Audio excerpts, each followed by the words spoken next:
30. Dahil muna kayo. Pinagay kayo mga bisita pa ako. Bisita. Kayo. Doon.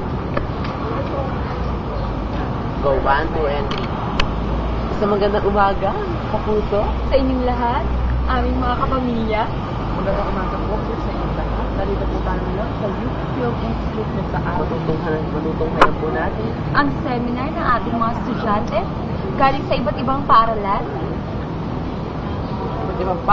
Nandito po ang kasama natin sa ban kanina, ang Mascom student ng San Sebastian College Chocolate de Cavite. Ito po sila. Ang mga estudyante Ayan mo po, mga nagalang estudyante. galing sa San Sebastian College Chocolate de Cavite. Siguro po itong seminar na to takes isang buong araw, no? Isang buong araw po natin itong subaybayan, no?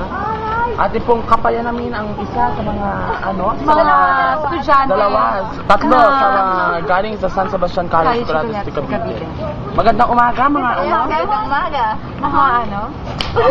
Kamusta naman? Ano naman ang ano nyo? So, Anong feeling? Ano po na kayo dito? This is your first time? yeah.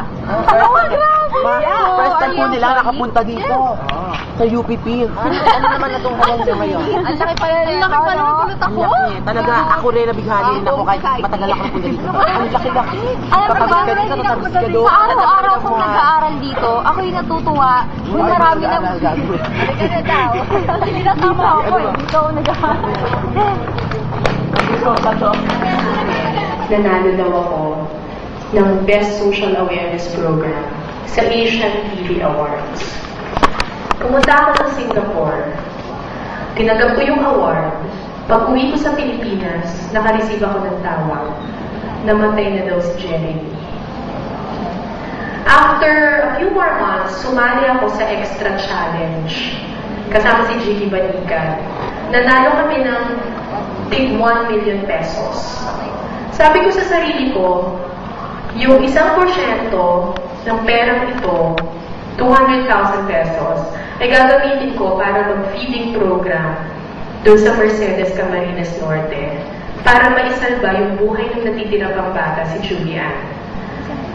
Pero bago pa dumating yung mga bigas na binili ko, namatay na si Julian.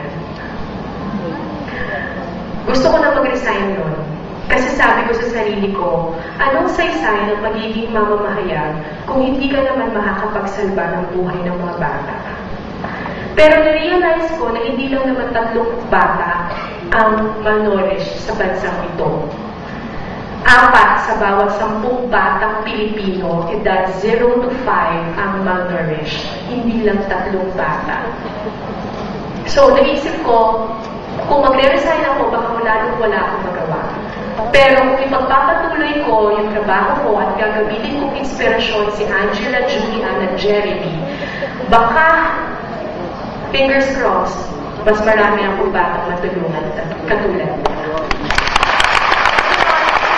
And last question. Sino yun? Wala, nakaharap tayo para tayong nakalimod din. Mayora! Ano ba si Ate Joan mo? Nasa loob ba? Doon ka sa dulo. Kamasakit pa ang ulo ng tigaan. Ay, ilan niyo?